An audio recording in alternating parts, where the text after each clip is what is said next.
مكرونة الانسجام اشهر مكرونه في مصر الفتره اللي فاتت، كانت طالعه ترند وكانت مشهوره جدا، بس هي بجد تستحق لانها طعمها لذيذ جدا، اختراع.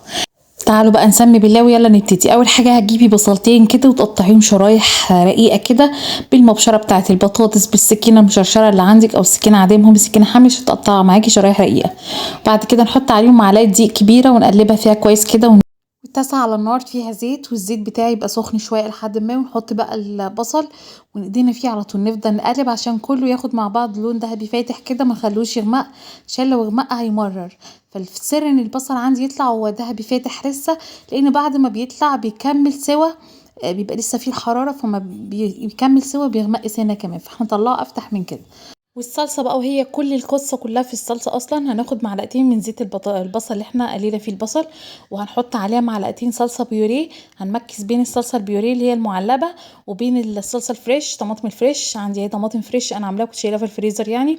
ولما يتسبكوا هتبل بملح وفلفل اسود وكمون وكزبره ناشفه، والبصل اللي احنا عاملينه مقرمش هنطحنه ونحطه على الصلصه بس كده. وانا للاسف ما كنتش عارفه ان الموبايل وقف تصويره، ما كانش بيصور الخطوه بتاعه الصلصه دي، فانا اسفه ان انا ما صورتهاش. المكرونه طبعا سلقناها في ميه وعليها معلقتين زيت ومعلقه ملح، ومتلت قلبت فيها معلقتين زيت من زيت البصل.